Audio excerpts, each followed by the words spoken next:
morning, David and Kathleen.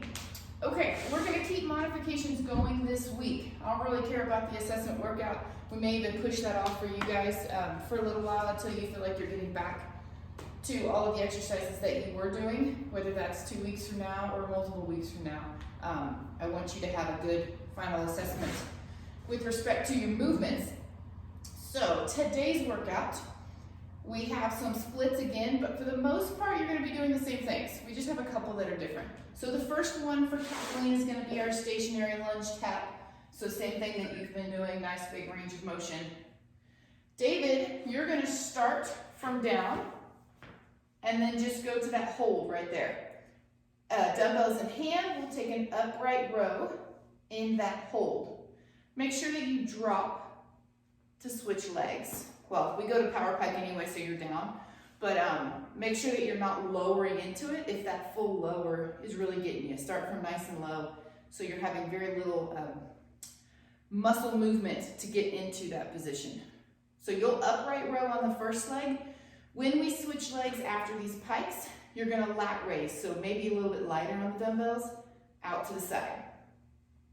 Exercise number 2 before you switch legs is a power pike to flat.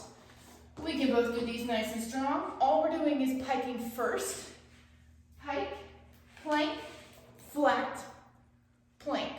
Remember on these, just like we did in the assessment workout, I don't care whether you worm down and worm up or you lower down with perfection up and down. But the goal is that your cheek, your chin, or your chest have to hit the ground.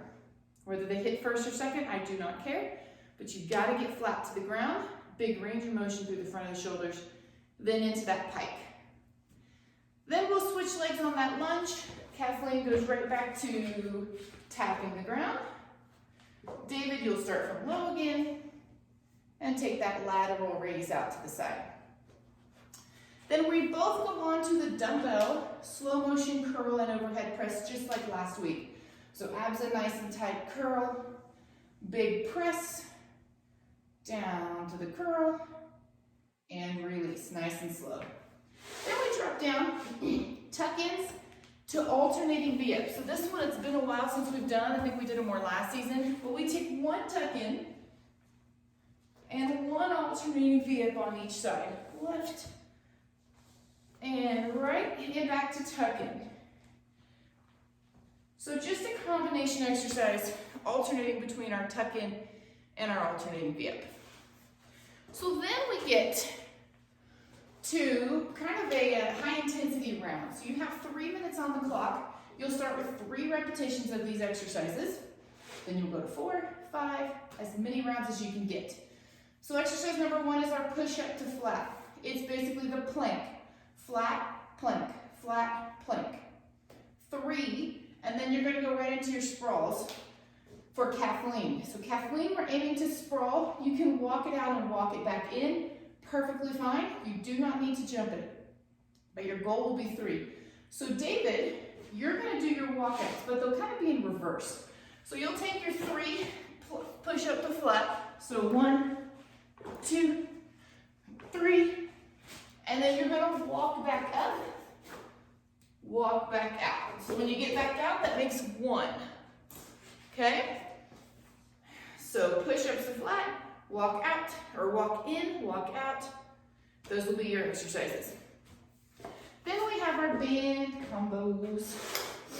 The first is our lateral chest fly from last week. So remember the setup on these. I'm gonna turn the camera just a tiny bit. Boop. Okay. So remember our setup. If I turn left, my left hand goes to my hip. First thing I do is take a little step away. Then I turn my hips away. Then it's chest fly right there.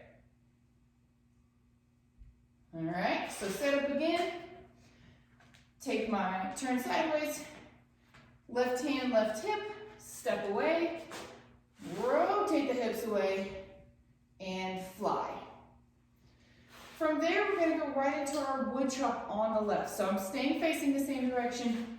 Both hands, not the power wood chop, just our obliques. So what I want you to notice here is on exercise number 1, The arm is the only thing moving. Everything else in the body is stabilizing. On exercise 2, we've taken the movement down to include the rib cage. Now my rib cage is moving, but everything else below the rib cage is stabilizing. So arm move, first exercise, rib cage, second exercise. But never the hips are below. Then we go into our other side.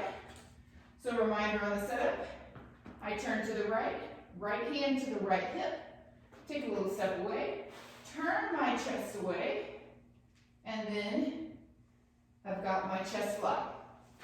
Then right into that wood chop, and then we're moving on. T reverse fly. So this is just our big T that we always do. Big open. Reminder, if you cannot get your elbows past your shoulders, turn it into a reverse row. And finally, our overhead tricep extension. So either feet about hip width apart, slight bend in those knees, or you may take one foot in front, completely up to you. Arms are extended out in front. You should be able to see your triceps in your peripheral view. They should not be out in front, below your ears. You want to line up with those ears, and then keep them in view as you bend at the elbow, press away. Bend at the elbow, press away.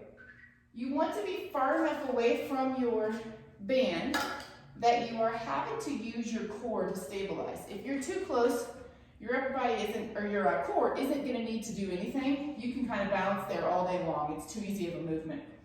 Scoot far enough away that that tension is trying to pull you backwards.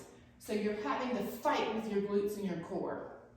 Okay guys, let me know if any of those substitutions or modifications are not online and we'll get them switched up. But I hope you have a fantastic beginning of the week and I'll see you work out too.